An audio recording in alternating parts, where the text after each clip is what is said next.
주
오늘 저희들이 살펴볼 본문은 계시록 22장 1절로 5절 말씀입니다.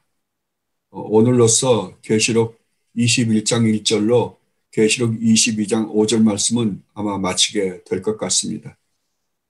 계시록 22장 1절로 5절 말씀, 하나님 말씀입니다. 또 그가 수정같이 맑은 생명수의 강을 내게 보이니 하나님과 및 어린 양의 보좌로부터 나와서 길 가운데로 흐르더라. 강 좌우에 생명나무가 있어 12가지 열매를 맺되 달마다 그 열매를 맺고 그 나무 잎사귀들은 만국을 치료하기 위하여 있더라. 다시 저주가 없으며 하나님과 그 어린 양의 보좌가 그 가운데 있으리니 그의 종들이 그를 섬기며 그의 얼굴을 볼 터이요 그의 이름도 그들의 이마에 있으리라. 다시 밤이 없겠고 등불과 햇빛이 쓸데없으니 이는 주 하나님이 그들에게 비치심이라. 그들이 세세토록 왕노릇하리로다. 아멘. 이제 우리는 성경의 마지막 말씀을 대하게 되었습니다. 어떤 면에서는 오늘 말씀이 성경의 마지막 말씀입니다. 왜냐하면 이후에 말씀하시는 말씀들은 편지를 끝내면서 하는 일상적인 인사말이기 때문입니다. 그렇다면 오늘 말씀이 하나님이 이 우주 만물과 그 안에 있는 모든 생명체들 그리고 인간들을 창조하신 목적이 완전히 완성된 모습으로 우리에게 보여주심으로 성경이 마무리되고 있는 모습은 우리는 봅니다. 그런데 이 경이로운 모습을 구약의 성도들은 보았을까요? 보지 못했습니다. 그렇게도 훌륭한 믿음의 소유자들이었던 아브라함도, 모세도, 사무엘도, 다윗도, 엘리야와 엘리사도 보지 못했습니다. 그렇다면 선지자들은요? 그들도 보지 못했습니다.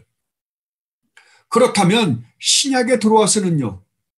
세례 요한은 요한계시록 21장 1절로 22장 5절의 이 놀라운 축복을 보았습니까? 아니요, 보지 못했습니다. 세례 요한은 예수님이 돌아가시는 것조차도 보지 못했습니다. 그렇다면 사도들은요? 베드로나 바울은 보았습니까? 아니요, 보지 못했습니다. 사도들 중 이 축복을 보신 분은 유일하게 이 요한계시록을 기록하신 사도 요한밖에는 없습니다. 그렇다면 여러분은 어떻습니까? 여러분은 이 우주 만물의 마지막 장면이 어떻게 끝이 나며 또 성도들인 우리가 우리의 영광이 충만한 하나님 나라에서 얼마나 영광스러운 존재가 되어 영광의 빛이 충만한 삼위 하나님을 배우며 어떤 모습으로 살게 되는지에 대해 완벽하게 보고 있습니다. 안 그렇습니까? 그렇다면 구약의 믿음의 선진들과 사도들까지를 비교해서 누가 더 축복을 받은 사람들입니까? 예, 바로 우리들입니다. 그렇다면 누가 더 믿음이 좋아야 합니까? 예, 당연히 우리들이어야만 합니다. 안 그렇습니까? 그렇다면 구약의 그 훌륭한 믿음의 선진들과 사도들은 이 축복을 보지 못했는데도 불구하고 그들의 신앙은 어땠습니까? 예, 목숨을 걸고 주님을 믿고 사랑하고 주님만을 의지하고 바라보면서 살다가 주님 앞으로 가셨습니다. 그렇다면 오늘날 우리의 신앙은 어떻습니까? 여러분들도 이들과 같이 목숨 걸고 주님을 믿고 계십니까? 자신 없죠? 아닙니까? 그렇다면 왜 우리는 그들보다도 더 많은 하나님에 대한 정보와 하나님 나라에 대해 더 많은 것을 알고 있는데도 불구하고 그들보다도 말도 안 되는 신앙생활을 하고 있을까요? 예, 저는 우리가 하나님의 이런 놀라운 축복의 말씀을 믿지 않기 때문이라고 생각합니다. 그리고 또 다른 하나는 우리를 위해 십자가에서 죽기까지 하신 주님보다 세상을 더 사랑하는 것입니다. 우리는 복음을 너무나 싸구려 취급하는 세상에서 오랫동안 살면서 배우다 보니까 복음을 너무나 무시하는 것입니다. 그러다 보니까 나에게 주어진 시간 중에 조금 떼어서 대충 예수님을 믿는다고 하고 교회 다니고 교회에서 이런저런 직분을 받고 일하고 또 성경도 조금 읽고 기도도 하고 예배에도 참여하면 구원은 따놓은 당상이라고 생각하기 때문입니다. 그렇다면 성경은 이렇게만 믿어도 구원을 얻는다고 말씀하십니까? 만약 성경이 그렇게 말씀하셨다고 한다면 얼마나 좋겠습니까? 정말 성경에 그렇게 말씀하셨습니까? 제가 아무리 성경을 읽어보아도 성경은 그렇게 기록하고 있지 않았습니다. 여러분의 성경과 제가 가지고 있는 성경이 다른지는 몰라도 제 성경에는 그렇게 기록하고 있지 않았습니다. 제 성경에는 이렇게 기록하고 있습니다. 아버지나 어머니를 나보다 더 사랑하는 자는 내게 합당하지 않고 아들이나 딸을 나보다 더 사랑하는 자도 내게 합당하지 아니하며 또 자기 십자가를 지고 나를 따르지 않는 자도 내게 합당하지 아니하니라. 자기 목숨을 얻는 자는 잃을 것이요 나를 위하여 자기 목숨을 잃는 자는 얻으리라. 정말 얼마나 무시무시한 말입니까? 천국은 마치 밭에 감추인 보화와 같으니 사람이 이를 발견한 후 숨겨두고 기뻐하며 돌아가서 뭐라고요? 자기의 소유를 다 팔아 그 밭을 사니라. 우리 그리스도와 우리 주님 예수 그리스도와 무엇을 바꾸고요? 내가 가지고 있는 모든 것을 다 바꾸어서 예수님을 섬긴다라고 이야기하고 있습니다. 또 천국은 마치 좋은 진주를 구하는 장사와 같으니 극히 값진 진주 하나를 발견하며 가서 자기의 소유를 다 팔아 그 진주를 사느니라. 그 진주가 누굽니까? 야, 우리 주님 예수 그리스도십니다. 그리고 마태복음 16장에서는 이렇게 말씀하십니다. 누구든지 나를 따라오려거든 자기를 부인하고 자기를 버리고 자기 십자가를 지고 나를 따를 것이니라. 이와 같이 너희 중에 누구든지 자기의 모든 소유를 버리지 아니하면 능히 내 제자가 되지 못하리라. 뭐라고요? 자기의 모든 소유를 버리지 아니하면 능히 주님의 제자가 되지 못한다라고 뚜렷하게 말씀하고 있습니다. 로마서에서는 이렇게 말씀하십니다. 우리 중에 누구든지 자기를 위하여 사는 자가 없고 자기를 위하여 죽는 자도 없도다. 우리가 살아도 주를 위하여 살고 죽어도 주를 위하여 죽나니 그러므로 사나 죽으나 우리가 주의 것이로다. 이를 위하여 그리스도께서 죽었다가 다시 살아나셨으니 곧 죽은 자와 산 자의 주가 되려 하심이라. 아멘. 고린도후서 5장에서는 이렇게 말씀하십니다. 그가 모든 사람을 대신하여 죽으심은 살아있는 자들로 하여금 뭐라고요? 다시는 그들 자신을 위하여 살지 않고 오직 그들을 대신하여 죽었다가 다시 살아나신 이를 위하여 살게 하려 함이라. 아멘. 성경은 이렇게도 단호하게 말씀하고 있는데도 불구하고 왜 오늘날 교회 다니는 사람들 중에 이런 신앙을 가지고 있는 사람들을 찾아보기가 힘들까요? 하나님의 말씀 왜곡되어 가르쳐지고 있기 때문입니다. 예수님을 믿으면 구원받는다는 이 놀라운 축복의 말씀이 완전히 왜곡되어서 가르쳐지고 있기 때문입니다. 그리고 거의 전부라 할 수 있는 숫자가 이 왜곡된 말씀이 그들에게 더 마음에 들었고 그 말씀을 받아들이고 신앙생활을 하고 있기 때문입니다. 저는 이런 신앙생활을 하는 사람들을 볼 때마다 정말로 불쌍하기도 하지만 무섭고 두렵기조차 합니다. 그리고 이 세상에 죄인인 인간의 몸으로 오시어 쓰레기만 또 못한 인간들로 하여금 온갖 멸시와 천대와 조롱과 핍박과 십자가에서 그 거룩하신 몸을 갈기에 찢기시기까지 하시고 그 보혈을 한 방울 남김없이 우리를 위해 흘려주심으로 우리를 구원해 주신 주님께 하고 민망하기까지 합니다. 제가 항상 말씀드리지만 우리가 선하게 산다고 해서 구원을 받지는 절대로 않습니다. 그러나 참 믿음으로 구원을 받은 사람은 반드시 거룩한 삶을 살게 되어 있다고 성경은 증언하고 있습니다. 모든 사람과 더불어 화평함과 거룩함을 따르라. 이것이 없이는 아무도 주를 보지 못하리라. 여러분들이 그렇게도 잘 아시는 야고보서 2장 14절로 26절에서는 이렇게 말씀하십니다. 형제들아, 만일 사람이 믿음이 있노라 하고 행함이 없으면 무슨 유익이 있으리요? 그 믿음이 능히 자기를 구하겠느냐? 만일 형제나 자매가 헐벗고 일용할 양식이 없는데 너희 중에 누구든지 그에게 이르되 평안히 가라, 덥게 하라, 배부르게 하라 하며 그 몸에 쓸 것을 주지 아니하면 무슨 유익이 있으려? 이와 같이 행함이 없는 믿음은 그 자체가 뭐라고요? 죽은 것이라고요. 그 믿음은 참 믿음이 아니라고요. 어떤 사람은 말하기를 너는 믿음이 있고 나는 행함이 있으니 행함이 없는 내 믿음을 내게 보이라. 나는 행함으로 내 믿음을 내게 보이라. 나는 행함으로 내 믿음이 참 믿음이라는 것을 너에게 증명해 보여주겠다라고 말을 합니다. 내가 하나님은 한 분이신 줄을 믿느냐? 잘하는도다. 귀신들도 믿고 떠느니라. 허탄한 사람아, 행함이 없는 믿음이 헛것인 줄을 알고자 하느냐? 우리 조상 아브라함이 그 아들 이삭을 제단에 바칠 때 행함으로 의롭다함을 받은 것이 아니냐? 내가 보거니와 믿음이 그의 행함과 뭐라고요? 함께 일한다고요. 믿음과 행함은 떨어지는 게 아니라 믿음과 행함은 하나라고요. 하나. 참 믿으면 뭐가 함께 했다고요? 행함이 함께 했다고요. 그래서 항상 함께 일한다라고 말하는 거예요. 믿음이 그의 행함과 함께 일하고 행함으로 그가 갖고 있는 믿음이 어떤 믿음인지를 온전히 드러내게 한다라고 말씀하십니다. 믿음이 그의 행함과 함께 일하고 행함으로 믿음이 온전하게 되었느니라. 그러면 내가 참 믿음을 가지고 있는지 참 믿음을 가지고 있지 않는지를 뭘로 알 수 있다고요? 행함으로 알 수 있다. 우리 주님이 말씀하시기를 열매로 그 나무를 안다라는 말입니다.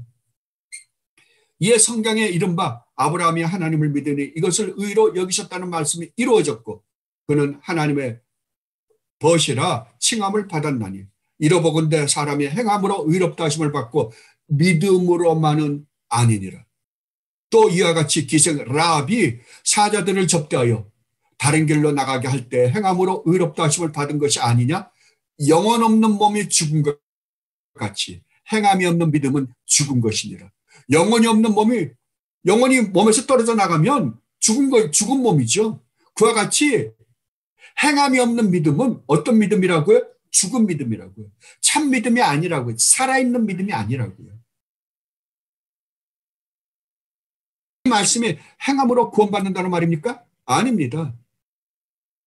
이런 말씀들은 참 구원 얻은 믿음은 반드시 행함이 따른다고 말씀하시는 것입니다. 왜 그럴까요? 예, 사도 바울의 표현대로 하면 하나님이 이 경이로운 구원의 사랑과 은혜를 맛본 사람은, 하나님의 이 경이로운 구원의 사랑과 은혜를 맛본 사람은 그 사람으로 하여금 이렇게 살지 않고는 견딜 수 없게 만들기 때문이라고 사도는 말씀하셨습니다. 그리스도의 사랑이 우리를 강권하는도다. 뭐라고요? 그리스도가 십자가에서 죽으심으로 말미암아 우리에게 주신 이 놀라운 구원의 사랑과 은혜가 나로 하여금, 우리로 하여금 이렇게 살지 않고는 견딜 수 없게 했다라고 사도 바울은 말씀하십니다. 우리가 생각하건대 한 사람이 모든 사람을 대신하여 죽었은즉 모든 사람이 죽은 것이라. 그가 모든 사람을 대신하여 죽으심은 살아있는 자들로 하여금 다시는 뭐라고요? 그들 자신을 위하여 살지 않고 오직 그들을 대신하여 죽었다가 다시 사신 우리 주님 예수 그리스도를 위하여 살게 하려 함이라. 아멘. 바로 이것입니다. 그래서 우리가 구원의 과정을 말할 때 성화가 그 안에 들어가 있는 것입니다. 여러분들이 이미 아시는 것처럼 구원의 과정은 영원한 작정, 그리고 그 작정한 예정한 하나님의 백성들을 때가 하나님이 부르십니다. 그 때가 되자 부르시는데 그 부르심을 받은 자들이 어떻게 해요? 영적으로 죽어 있어요. 허물과 죄로 죽어 있어요. 그러니까 그 말씀을 들을까요? 못 들을까요? 못 듣습니다. 그러니까 어떻게 하면 그 말씀을 들을 수 있습니까? 살려놔야 됩니다. 그래서 중생을 시킵니다. 누구를 통해서요? 성령 하나님을 통해서요. 그러자 그들이 하나님의 말씀을 듣고 자기가 죄인임을 깨닫고 자기가 하나님 앞에 지금까지 무슨 죄를 지었는지를 깨닫고 진실되게 회개하고 그리고 이 놀라운 복음의 은혜를 받고 믿음을 고백함으로 구원을 받습니다. 그러자 하나님이 뭐라고 선포하십니까? 예, 너희는 의로운 자다라고 선포하십니다. 그리고 하나님이 우리를 하나님의 호적에 입적시켜 양자를 삼으십니다. 그러면 양자 삼으시면 바로 영광스러운 하나님 나라에 들어갑니까? 아닙니다. 양자 삼으신 다음에 뭐가 있어요? 예, 성화가 있습니다. 거룩한 삶이 있습니다. 그러자 하나님께서는 영원 전에 작정하셨던 당신의 택하신 백성들, 그리고 이러한 과정을 거쳐서 구원하신 하나님의 백성들을 끝까지 지키시고 보호하셔서 하나님 나라에, 하나님 나라에까지 데리고 들어가신다. 이것이 우리가 이해하기 쉽게 만드는, 우리 믿음의 선배들이 만드는 구원의 과정입니다. 그렇다면 여기에서 성화가 빠지면 어떻게 됩니까? 구원이 이루어집니까? 다른 말로 해서 출애굽한 이스라엘 백성들이 광야를 거치지 않고 가나안에 들어갈 수 있는가라는 말입니다. 있습니까? 없습니다. 절대로 없습니다. 광야를 거치지 않고 가나안에 직접 들어갈 수 있는 방법은 없습니다. 절대로 없습니다. 그런데도 불구하고 오늘날에는 광야를 거치지 않고 가나안에 들어갈 수 있다고 가르치는 기독교가 되어버리고 말았습니다. 성화가 없는 구원의 서정을 가르쳐주고 있는 세상이 되고 말았습니다. 그래서 사도 바울이 이렇게 말씀하셨던 것입니다. 만일 누구든지 주님을 사랑하지 아니하며 마음과 뜻과 정성을 다하여 사랑하지 아니하면 저주를 받을지어다. 우리 주여 어서 오시옵소서. 이 말씀을 통하여 사도 바울이 우리에게 말씀해 주시고자 하시는 의도는 무엇입니까? 예, 너희는 예수님을 믿는다라는 말의 의미가 무엇인지 아느냐? 예수님을 믿는다는 말의 진정한 의미는 예수님을 마음과 뜻과 정성을 다하며 목숨 바쳐 사랑하는 것이다 라고 말씀하고 있는 것입니다. 저는 여러분 모두가 이런 신앙을 가지시기를 진심으로 바랍니다. 그렇다면 우리가 어떻게 하면 이런 신앙을 가질 수 있습니까? 예, 한 가지밖에 없습니다. 하나님의 복음을 통한 이 놀라운 약속의 말씀을 진실되게 믿는 것입니다. 하나님이 말씀하신 이 놀랍고 경이롭기까지 한 복음의 약속들을 정말 그러한가 하고 또 묵상하는 것입니다. 그리하여 이 놀라운 영광의 약속들을 맛보는 것입니다. 그것만이 이런 신앙생활을 할 수 있게 하는 것입니다. 그런데도 불구하고 오늘날 사람들은 죄송합니다. 사람들은 텔레비전을 보거나 카톡이나 유튜브를 볼 시간은 있어도 하나님 말씀을 묵상할 시간은 가지지 않습니다. 성경을 읽으라고 하니까 아침에 잠깐 일어나서 그냥 읽기는 합니다. 그리고 할당량만 채우면 덮어버립니다. 그러니까 이런 신앙은 절대로 가지지 못합니다. 모두가 다 사도 바울이 말씀하신 것처럼 경건의 모양은 있는데 경건의 능력은 하나도 보이지 않는 것입니다. 여러분, 절대로 안 됩니다. 진짜 안 됩니다. 이렇게 신앙생활하는 것은 십자가를 헛되이 만드는 것입니다. 정말로 십자가를 헛되이 만들지 마십시오. 제가 전혀 텔레비전이나 유튜브를 보지 말라는 말은 아닙니다. 보십시오. 저도 봅니다. 그러나 거의 대부분의 시간을 여기에 흘려보내지 마십시오. 여러분 한번 생각해 보십시오. 여러분이 잠시 잠깐 있다가 없어지는 있어가 없어질 육신의 양식을 위해서 여러분은 하루에 몇 시간을 할애합니까? 하루에 수많은 시간을 할애할 것입니다. 그렇다면 영원한 생명을 위해서는요. 정말 여러분 정말 마음을 들여다보면서 한번 생각해 보십시오. 여러분이 한 시간을 텔레비전에 앉아있다면, 텔레비전을 본다면 2시간은 하나님의 이 놀라운 축복의 말씀에 시간을 보내야만 할 것입니다. 아니, 여러분은 무엇을 하든지 간에 틈틈이 정말 주님의 생각을 해야 됩니다. 주님, 이렇게 주님 안에서 살게 해주시니 감사합니다. 라고 말씀하시면서 항상 주님을 의식하며 살아야 합니다. 그것이 성도의 참된 본분입니다. 우리는 주님 만날 날을 그리워하며 사는 사람들입니다.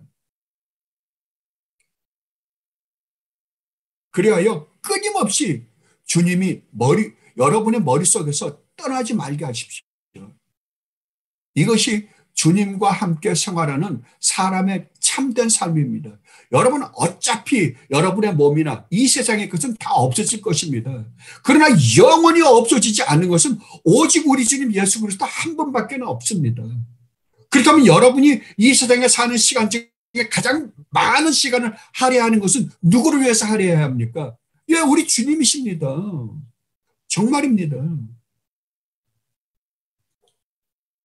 제가 오늘 말씀을 살펴보기 전에 왜 이렇게도 심각하면서도 장황하게 여러분에게 말씀드리냐 하면 진심으로 저뿐만 아니라 여러분 모두가 이 영광의 하나님 나라에서 만나기를 진심으로 바라기 때문입니다. 저는 제 설교를 듣는 사람 중에 한 사람이라도 하나님 나라에서 만나지 못할 사람이 나타날까 봐 참 걱정이 됩니다. 사도 바울도 그렇게 말씀하셨죠. 내가 너희들에게 복음을 전한 다음에 실족할까 봐 걱정이 된다고요. 마찬가지입니다. 저도 마찬가지입니다. 저도 여러분에게 이렇게 말씀을 전해놓고 제가 실족하면 어떡하겠습니까? 여러분도 마찬가지입니다. 그래서 함께 하자고 그러는 겁니다. 저의 이 간곡한 말씀을 마음으로부터 진심으로 받아 여러분의 전 인생을 바쳐 주님을 사랑하는 여러분들이 되시기를 진심으로 바랍니다. 저는 지난 3주를 거쳐서 계시록 22장 1절로 4절 말씀을 통해 성도라는 존재가 하나님 나라에서 얼마나 영광스러운 존재로서 영광 가운데서 살게 되는가에 대해 소개해드렸습니다. 여러분, 이 설교들을 한 번 듣고 잃어버리지 마시고 계속 듣고 또 들으셔서 여러분이 어떤 존재인지 얼마나 엄청난 축복을 받은 존재인들을 깨닫고 또 깨달아 그 축복을 마음으로부터 누릴 뿐만 아니라 그 축복이 여러분의 삶을 통해 드러내므로 많은 사람들을 주님께로 인도하는 증인들이 되시기를 진심으로 바랍니다. 그러면 오늘 5절 말씀에 기록되어 있는 축복에 대해 살펴보도록 하겠습니다. 5절 말씀 다시 한번 읽어보도록 하겠습니다.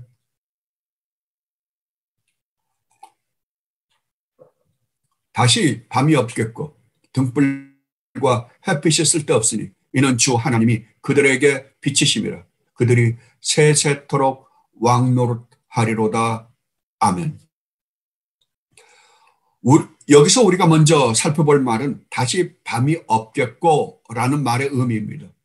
그렇다면 여기서 말하는 밤이라는 말의 의미가 무엇일까요? 우리가 보통 말하는 낮과 밤이라고 할 때 의미를 말하는 것일까요? 아닐 것입니다. 여기서 말하는 바는 그런 의미가 아닙니다.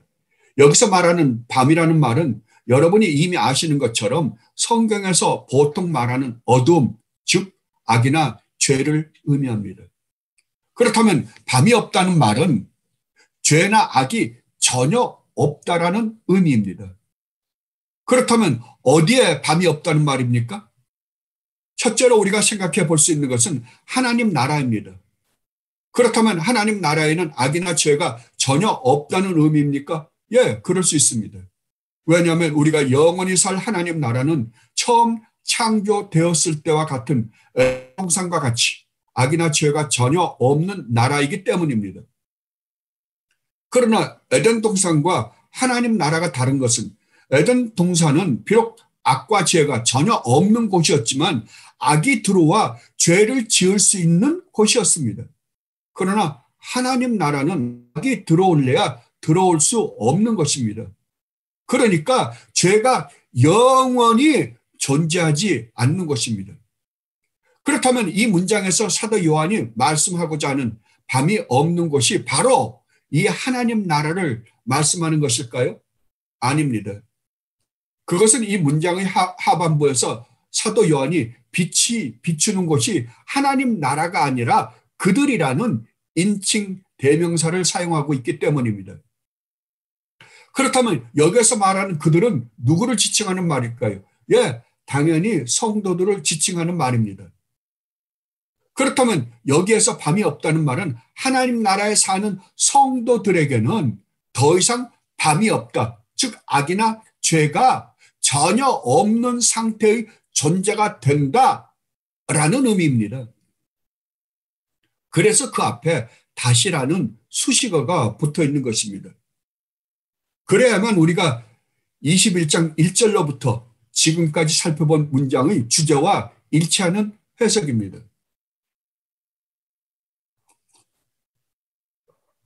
그렇습니다. 우리는 지금 예수 그리스도로 말미암아 구원을 받았습니다. 그리고 그리스도 안에서 거룩해졌습니다. 즉 하나님의 것으로 구별되었습니다. 그러나 그렇다고 하더라도 아직 우리 안에는 무시무시한 죄악들이 가득 들어 있습니다. 이 죄악들은 우리가 이 썩어 없어질 육신의 몸을 입고 있는 것은 절대로 떠나지 않을 것입니다. 그러나 하나님 나라에서는 다릅니다. 하나님 나라에서 우리는 영원히 죄악된 것들이 없을 뿐만 아니라 죄를 지을래야 지을 수조차 없는 존재가 되어 살게 될 것입니다. 그래서 사도 요한 하나님 나라에서는 더 이상 우리 안에 뭐가 없다고요? 밤이 없다라고 말씀하고 있는 것입니다. 하나님의 은혜로 예수 그리스도를 진실되게 믿고 구원받은 성도 여러분, 여러분이 이 세상에 살면서 가장 속상하고 안타까운 것이 무엇입니까? 예, 이구동성으로 여러분은 주님의 마음과 뜻과 주님을 마음과 뜻과 정성을 다해 사랑하고 싶은데 그것이 마음대로 안 되는 것일 것입니다. 즉 더 이상 죄를 짓지 않고 주님의 말씀에 순종하고 싶은데 그것이 안 되는 것입니다. 이 문제를 심각하게 생각해 본 사람은 이 싸움을 피 터지게 싸워본 사람들일 것입니다. 피 터지게 이 싸움을 싸워본 사람들은 이구동성으로 정말로 마음과 뜻과 정성을 우리 주님 예수 그리스도를 사랑하며 주님의 말씀에 전적으로 순종하면서 주님을 기쁘시게 해드리는 것이 이 세상에서는 얼마나 힘든지 알 것입니다. 그리고 이들은 이런 날이 오기를 진심으로 소원하며 것입니다. 그런데 그것이 이 육신의 몸을 가지고는 된다고요? 안 됩니다. 그런데 언제 된다고 성경은 말씀하고 있습니까? 예, 이 육신의 장막을 벗어버리고 하나님 나라에 가는 날 된다고 성경은 말씀하고 있습니다. 그렇다면 이 싸움을 심각하게 싸워본 사람이라고 한다면 정말로 마음과 뜻과 정성을 다해 우리 주님 예수 그리스도를 사랑하고 온전히 주님의 말씀에 순종해서 영원히 주님을 기쁘시게 해드리고 오직 주님을 영광스럽게 해드리는 그날을 사모할까요? 아니면 안 할까요? 반드시 사모할 것입니다. 안 그렇습니까? 그래서 성도는 육신의 장막을 벗어버리는 것을 두려워하는 자들이 아니라 기뻐하는 자들인 것입니다. 수도를 해서 득도를 해서 죽음을 초월하는 것이 아닙니다. 기뻐하는 것입니다. 여러분, 사도가 말씀하시는 여러분의 이런 모습을 한번 상상해 보십시오. 여러분이 사는 곳에 죄라는 것이 아무것도 없습니다. 그리고 여러분 안에 죄악된 것이 아무것도 없습니다. 죄를 짓고 싶은 생각조차 나지 않습니다. 그렇다면 이 세상의 모든 것이 어떻게 보일까요? 예, 모든 것이 아름답게 보일 것입니다. 근심, 걱정, 불안, 초조, 두려움, 공포, 시기, 질투, 다툼, 욕심 같은 것이 하나도 없는 나. 모든 것을 만족하며 하나님의 영광을 직접 뱀으로 말미암아 기쁨이 충만해서 하나님을 찬양하지 않고는 견딜 수 없는 나 자신. 얼마나 아름답습니까? 이것이 하나님 나라에서의 너희들 모습이다라고 사도는 지금 말씀하고 있는 것입니다.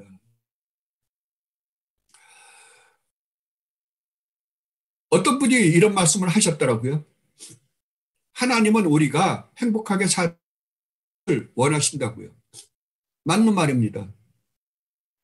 그런데 제가 이 말씀을 듣고 조금 아쉬운 점은 첫째, 행복한 삶이 무엇인가에 대해 설명해 주셨으면 하는 것이었습니다.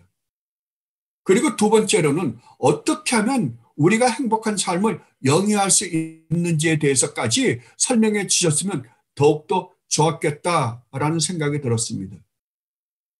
그렇다면 여기서 잠깐 쉬어서 행복이 무엇인지 그리고 과연 우리의 힘으로 이 행복한 삶을 영위할 수 있는지에 대해 생각해 보십시다.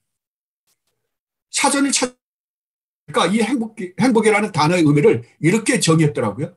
행복이란 희망을 그리는 상태에서의 좋은 감정으로 심리적인 상태 및 이성적 경지 또는 자신이 원하는 욕구와 욕망이 충족되어 만족하거나 즐거움과 여유로움을 느끼는 상태, 불안감을 느끼지 않고 안심해하는 것을 의미한다. 그 상태는 주관적일 수 있고 객관적으로 규정될 수도 있다. 또한 행복은 철학적으로 대단히 복잡하고 엄밀하게 금욕적 삶을 행복으로 보기도 한다. 한편 넓게 해석해서 광의로 해석해 사람뿐만 아니라 여러 생물에도 이에 상응하는 상태나 행동, 과정이 있을 수도 있다. 생물의 행복감에는 만족감의 요소가 가장 큰 비중을 차지하나 인간의 만족감 외에도 다양한 요소의 행복감이 영향을 미친다. 이게 사전이 정의하는 행복이라는 단어의 의미입니다. 여러분 가만히 이 말의 의미를 한번 생각해 보십시오. 그렇다면 이 죄악된 세상에서 죄악에 가득 물드는 우리에게 우리의 힘으로 이런 행복을 만들어내는 것이 가능하다고 여러분은 생각하십니까? 어떤 사건 안에서 여러분들이 바라는 어떤 사건 안에서 좋은 대학을 들어갔는데 그 좋은 대학 합격 통지서를 받았을 때 순간 기쁨이 있을 수는 있습니다. 행복할 수는 있습니다. 여러분들이 원하는 그 어떤 것이 순간 이루어졌을 때 그 짧은 순간 어떤 행복감을 맛볼 수는 있을지도 모릅니다. 그러나 그것도 잠시뿐 조금 지나면 곧 없어지고 맙니다. 그리고 이 세상의 것으로는 절대로 안 됩니다. 아무리 이 세상의 권력과 부와 명예를 다 가진다 하더라도 이 세상에서 사전에서 말하는 이런 행복 속에서 누릴 수 있는 방법은 전혀 없습니다. 앞에서 잠깐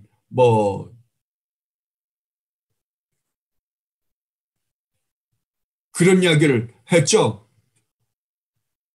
철학적으로는 대단히 복잡하고 엄밀해서 금욕적인 삶을 행복 보기도 한다고요. 그렇게 해서 어떤 사람들은 자포자기를 행복이라고 생각하는 사람도 있을지 모릅니다. 그래서 모든 것을 다 버리고 산으로 들어가 수도를 하는 것이라면, 그리고 그것을 행복이라고 생각한다면 그럴 수 있을지도 모릅니다. 그러나 우리가 사는 이 삶의 현장에서는 아닙니다. 그리고 거기에도 없습니다. 거기에도 보니까 쌈박질하고 거기도 세상과 똑같더라고요. 왜요? 예, 우리는 우리 자신이 만족을 모르는 탐욕이 가득한 인간들이기 때문입니다. 그렇다고 해서 이 세상에 행복을 누릴 수 있는 곳이 없다는 말은 절대 아닙니다. 성경은 분명히 말씀하십니다. 참 행복을 누릴 수 있는 길이 있다고요. 그래서 성경은 이렇게 증언하고 있습니다. 하나님 나라는 뭐라고요? 의와 평강과 기쁨이라고요. 이것이 참 행복입니다. 그렇다면 이 행복은 어떻게 얻어지는 것입니까? 예, 성경은 분명히 증언하고 있습니다. 구원받은 성도가 주님 안에서만 가능하다고요. 주님 안에서 이 행복이 있다고 말씀하십니다. 주님 밖에서는 없다고 성경은 확실하게 증언하고 있습니다. 주님 안에서만 있습니다. 왜요? 왜냐하면 주님 안에만 모든 것이 충만하게 거하기 때문입니다. 그러나 주님 밖에는 이 행복이 없는 것은 우리 인간이 악하여 욕심이 끝이 없기 때문입니다. 그런데 주님께서는 우리가 하나님 나라에 들어가는 순간 우리는 영원한 행복 가운데 거할 것이라고 말씀하고 있습니다. 왜요? 예, 거기에는 악이 전혀 없을 뿐만 아니라 우리 자신 안에 영원히 악이 존재하지 않기 때문입니다. 그래서 주님께서는 등불과 햇빛이 쓸데없다라고 말씀하셨습니다. 이 세상에는 수없는 등불과 햇빛이라고 하는 것들이 있습니다. 가르치는 자들, 또한 철학의 진리라고 말하는 자들, 그리고 또 종교의 창시자들이 바로 그들입니다. 그래서 인간들은 그들의 말이 진리라고 믿고 그들의 말을 추종하기도 합니다. 그런데 그들이 부르신 것들이 진리입니까? 아닙니다. 그러니까 인간의 역사를 보면 진리라고 부르짖었던 것들이 세월이 지나면 그것에 대한 반대 의견들이 나와 시대에 따라 진리가 변합니다. 그래서 오늘날에 와서는 아예 절대 진리는 없다라고 말하는 세상이 되어버리고 말았습니다.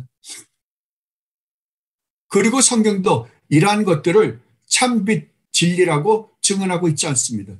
성경은 세례 요한까지도 잠깐 등불의 역할을 했지만 참빛은 아니었다고 증언하고 있습니다. 요한은 켜서 빛이 있는 등불이라 너희가 한때 그 빛에 즐거이 있기를 원하였거니와. 그런데 하나님 나라에서는 어떻다고요? 예, 우리에게 이러한 도덕이나 철학이나 어떤 종교가 말하는 것과 같은 등불은 더 이상 존재하지 않는다고 말합니다. 왜요? 예, 하나님께서 성도들에게 그 빛, 진리를 직접 비춰주시기 때문이라고 말씀하십니다. 다시 밤이 없겠고 등불과 햇빛이 쓸데없으니 이는 왜냐하면 주 하나님이 그들에게 직접 비추어 주시기 때문이다. 아멘. 그렇다면 성도는 하나님 나라에서 진리가 충만한 가운데 살 것입니다. 왜냐하면 하나님의 우리 안에 진리를 충만히 거하게 하실 것이기 때문입니다. 그리고 이 진리가 우리의 마음을 밝게 밝혀주심으로 우리는 영원히 그 밝은 빛으로 말미암아 어둠이라고는 눈곱만큼도 없는 상태에서 하나님으로부터 오는 환한 영광의 빛으로 말미암아 진정한 기쁨과 만족과 행복과 안식을 누리며 살 것입니다. 그런데 앞에서도 말씀드렸듯이 성경은 진실된 성도들에게는 이 축복을 이미 이 세상에서도 맛볼 수 있게 했다고 말씀하고 있습니다. 그것을 기록한 것이 바로 요한복음 1장 1절로 14절 말씀입니다. 요한복음 1장 1절로 14절 말씀입니다. 태초에 말씀이 계신 이 말씀이 하나님과 함께 계셨으니 이 말씀은 곧 하나님이시니라. 그가 태초에 하나님과 함께 계셨고 만물이 그로 말미암아 지은 바 되었으니 지은 것이 하나도 그가 없이는 된 것이 없느니라. 그 안에 생명이 있었으니 이 생명은 뭐라고요? 사람들의 빛이라. 빛이 어둠의 빛이되 어둠이 깨닫지 못하더라. 하나님께로부터 보내심을 받은 사람이 있으니 그의 이름은 요한이라.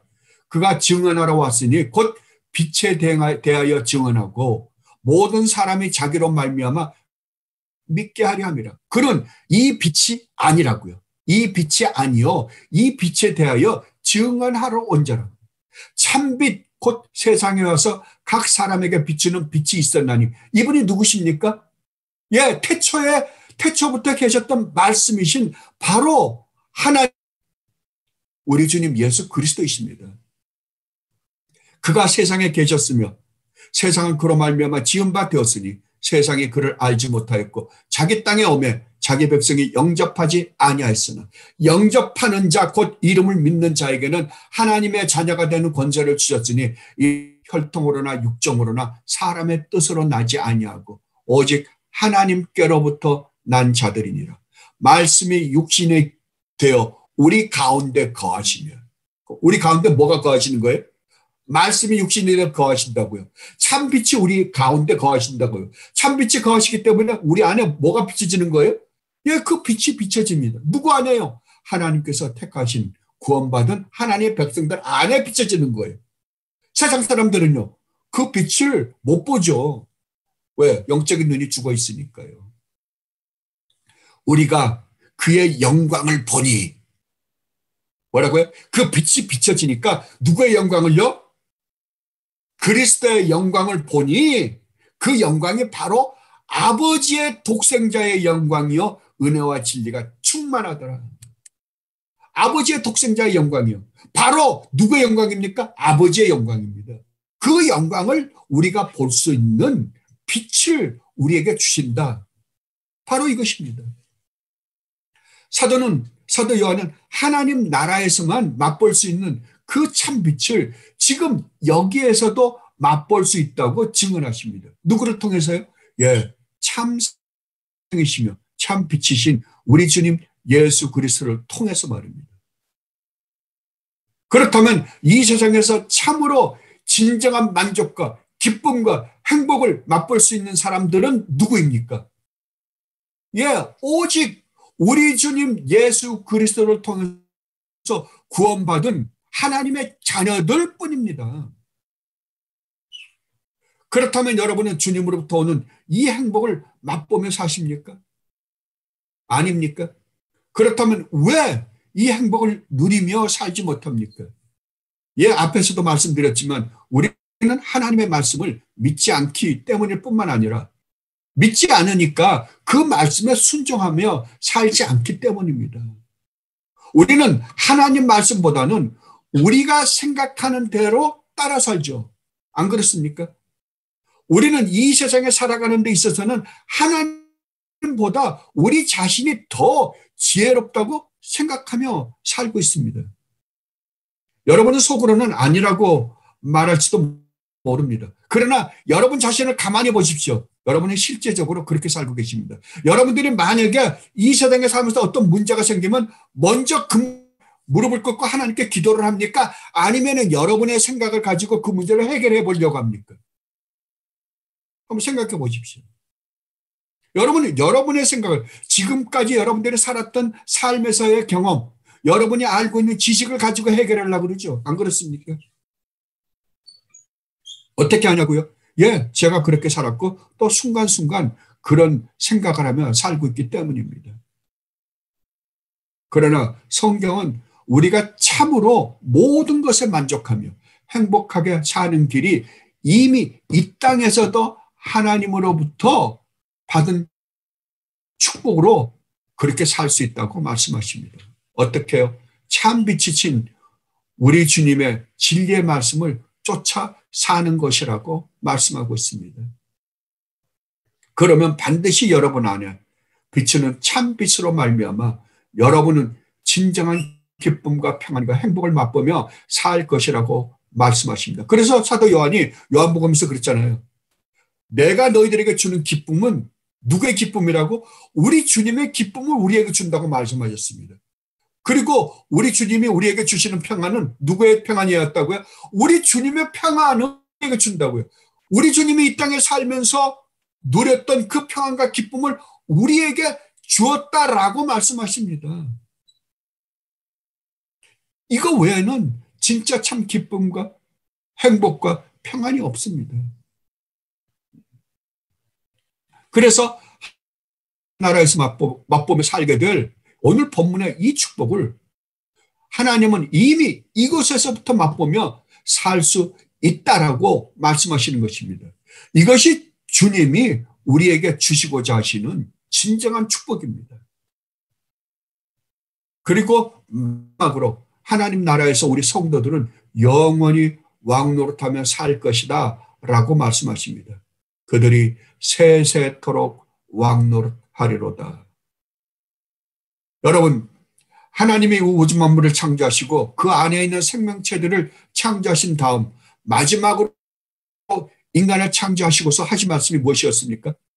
하나님이 그들에게 복을 주시며 하나님이 그들에게 이르시되 생육하고 번성하여 땅에 충만하라. 땅을 정복하라. 바다의 물고기와 하늘의 새와 땅에 움직이는 모든 생물을 다스리라. 그렇다 하나님이 우리에게 이 생명체들을 다스리라고 말씀하셨을 때 이들이 우리에게 어떻게 한다는 것이었습니까? 예, 우리 말에 전적으로 순종할 것이라고 말씀하신 것입니다. 그렇다면 이것들이 지금 우리에게 순종합니까? 안 합니다. 왜? 하나님께서는 분명히 이것들이 우리에게 순종할 수밖에 없는 존재들로 만들었었는데 이것들이 왜 우리에게 순종하지 않습니까? 여러분이 이미 아시는 것처럼 우리가 하나님께 순종하지 않았기 때문입니다. 인간이 하나님을 반역하자 모든 생명체들이 우리에게 반기를 든 것입니다. 그래서 이 세상이 지금 뒤죽박죽이 된 것입니다. 모든 것이 역창조를 일으킨 것입니다. 질서가 완전히 깨져버린 것입니다. 역창조가 가장 먼저 일어난 곳이 어디입니까? 예, 가정입니다.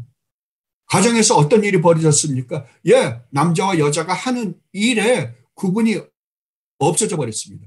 분명히 하나님께서는 남자를 가정의 왕이요, 제사장이요, 선지자로 임명하셨는데도 불구하고 여자가 이 직분을 파괴하고 왕과 제사장과 선지자 직분을 탈환하려고 싸움을 일으킬 것이라고 저주하셨던 것입니다.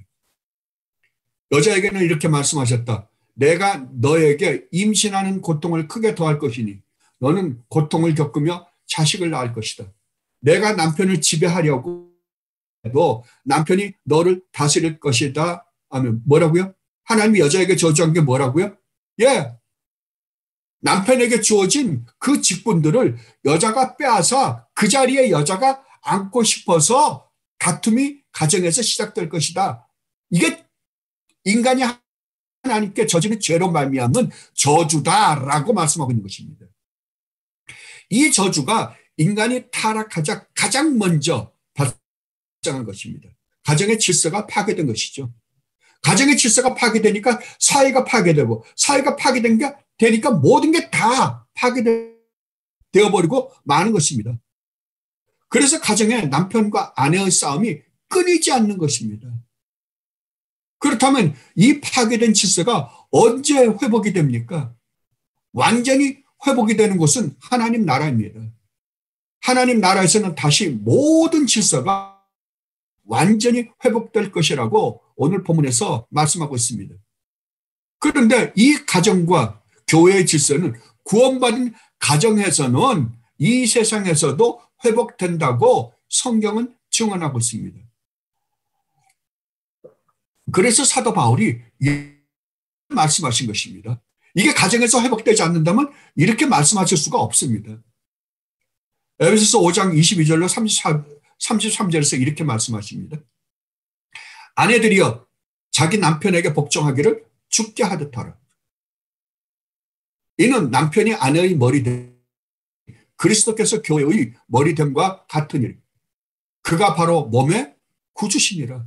그러므로 교회가 그리스도에게 하듯 아내들도 범사에 뭐라고요? 자기 남편에게 복종할지니라. 그리고 남편에게는 이렇게 말씀하십니다. 남편들아 아내 사랑하기를 그리스도께서 교회를 사랑하시고 그 교회를 위하여 자신을 주심같이 하라. 이는 곧 물로 씻어 말씀으로 깨끗하게 하사 거룩하게 하시고 자기 앞에 영광스러운 교회로 세우사 티나 주름 잡힌 것이라 이런 것들이 없이 거룩하고 흠이 없게 하심이라. 이와 같이 남편들도 자기 아내 사랑하기를 자기 자신과 같이 할지니 자기 아내를 사랑하는 자는 자기를 사랑하는 것이라. 누구든지 언제나 자기 육체를 미워하지 않고 오직 양육하여 보호하기를 그리스도께서 교회에게 함과 같이 하나니 우리는 그 몸의 지체임이라. 그러므로 사람이 부모를 떠나 그의 아내와 합하여 그 둘이 한 육체가 될지니 이 비밀이 크도다. 나는 그리스도와 교회에 대하여 말하노라. 그러나 너희도 각각 자기 아내 사랑하기를 자신같이 하고 아내도 자기 남편을 존경하라. 아멘. 뭐라고 사도 바울이 지금 뭐라고 말씀하십니까? 예수 그리스도를 믿는 가정 안에는 이 창조 질서가 다시 회복된 가정이다라고 말씀하십니다. 근데 우리는 어떡합니까? 이게 회복되어 있습니까? 아니죠. 그러니까 우리가 얼마나 하나님 말씀을 무시하고 멸시합니까? 우리의 생각대로 살지 하나님 말씀에 쫓아 살지 않는다고요. 그러니까 질서가 깨진 상태에서 그대로 사니까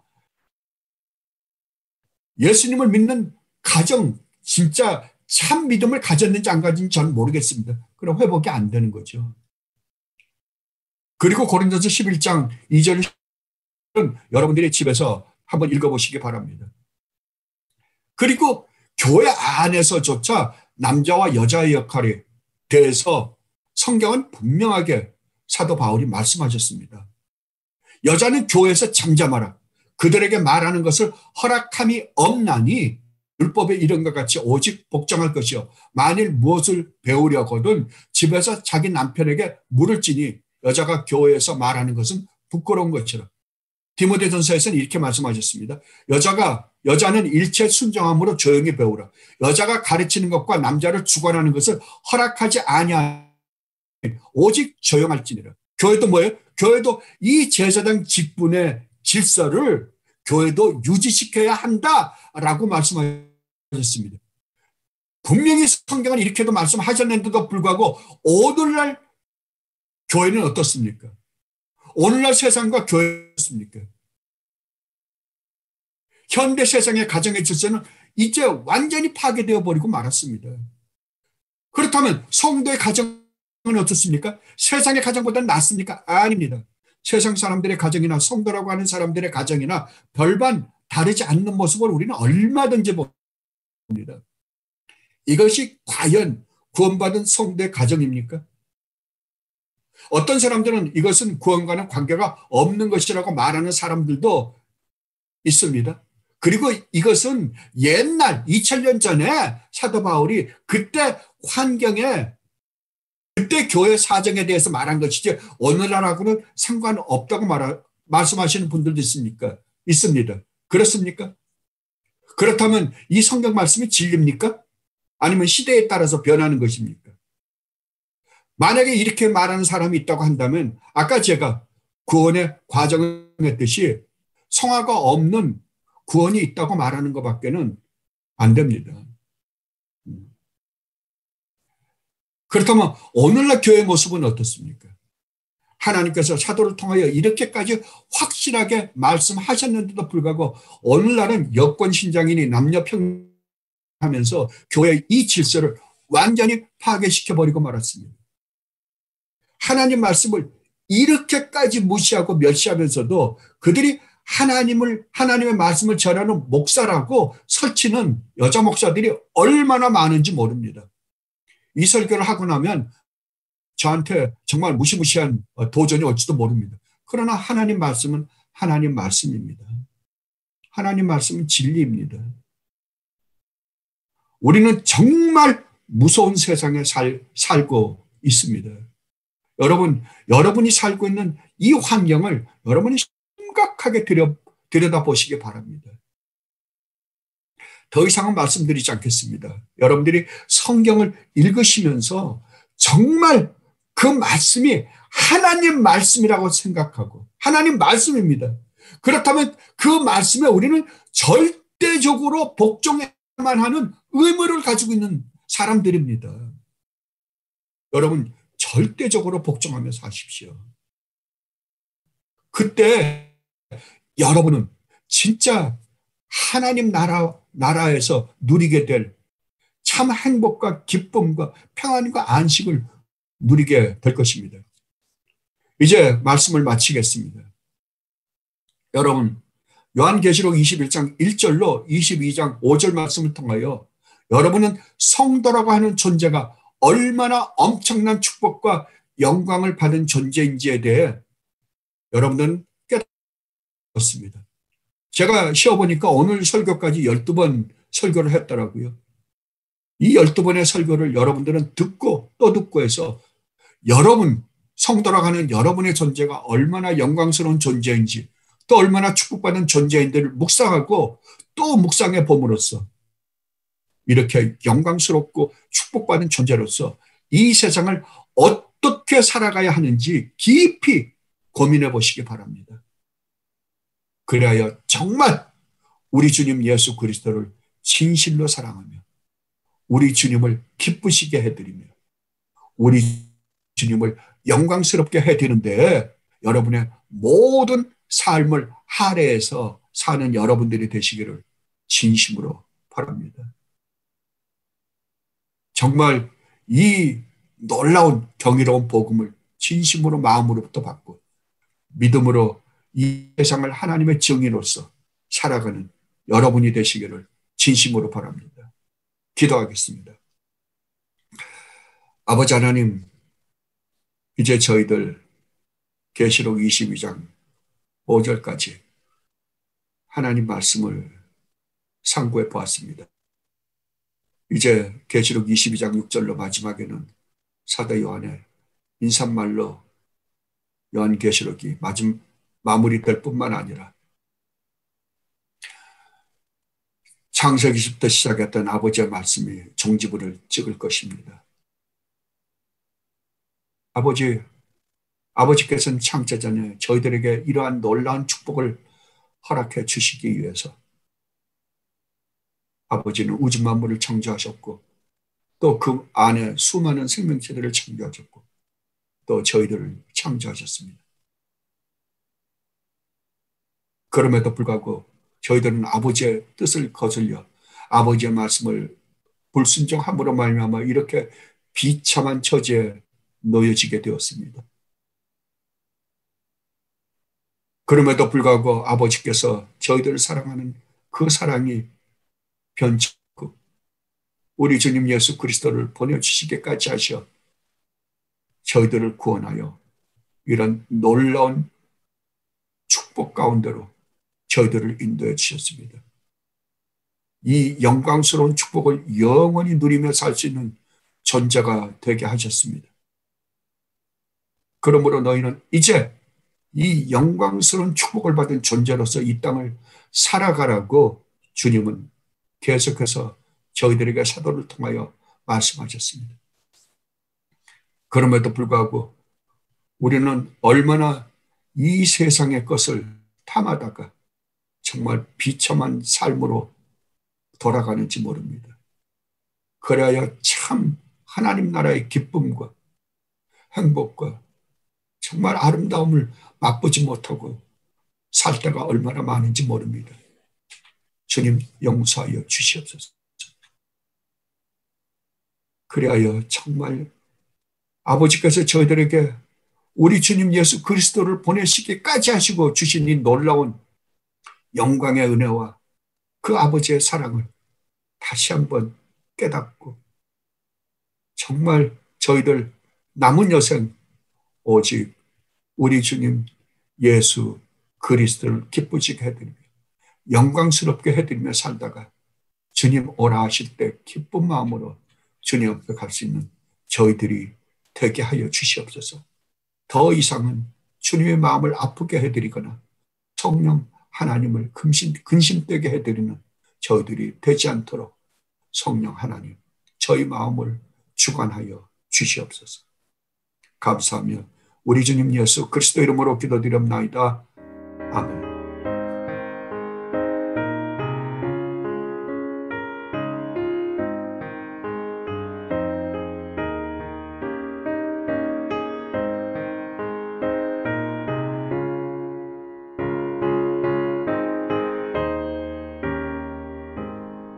저